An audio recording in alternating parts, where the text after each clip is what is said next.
La nouvelle très attendue est enfin tombée. Joe Biden a choisi Kamala Harris comme colistière pour défier Donald Trump aux urnes le 3 novembre prochain. Cette décision historique fait de Kamala Harris, sénatrice de Californie, la première femme noire colistière aux États-Unis et elle pourrait également devenir la première vice-présidente noire. Plusieurs réactions ont suivi l'annonce de Biden, dont celle de Donald Trump qui s'est dit surpris de ce choix tout en ajoutant qu'il l'avait prédit.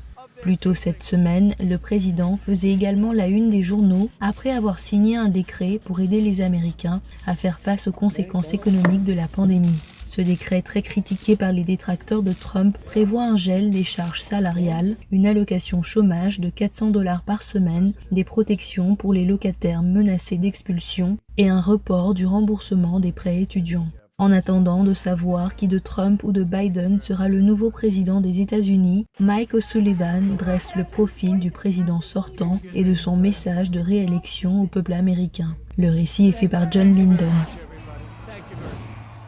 Il épure la politique à Washington, défend les frontières de son pays et renouvelle le rêve des Américains oubliés, disent ses partisans. Probablement les candidats n'ont jamais été aussi différents. Nous voulons la loi et l'ordre. Ils ne veulent pas de ça. Nous voulons des frontières solides et fermées où les gens peuvent entrer par le mérite, par le biais d'un processus juridique. L'autre point de vue sur Trump, il n'est pas à la hauteur de la tâche, dit son rival démocrate. Dangereusement incompétent et incapable, à mon avis, du leadership mondial et du leadership de notre pays. Trump est un magnat de l'immobilier et ancienne star de la télé-réalité qui a fait face au scepticisme lorsqu'il a annoncé sa candidature à la présidentielle en 2015. Il a battu la démocrate et ancienne secrétaire d'État Hillary Clinton, surprenant beaucoup en se connectant avec des millions d'Américains. Trump a fait face à des allégations selon lesquelles il aurait tenté d'échanger l'aide étrangère américaine à l'Ukraine contre des faveurs politiques. La Chambre des représentants l'a mis en accusation pour abus de pouvoir et obstruction.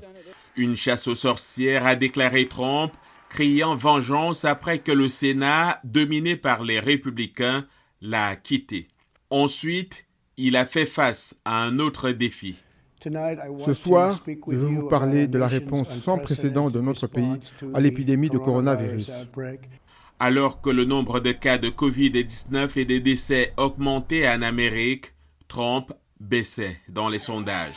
Se sont ajoutés à la controverse politique les manifestations nationales contre la mort d'hommes afro-américains en garde à vue et les flambées de manifestations violentes dans certaines villes, suivies par l'utilisation par Trump des troupes fédérales pour endiguer ces manifestations. Alors que Biden est en tête dans la plupart des sondages, la base de Trump reste principalement à ses côtés.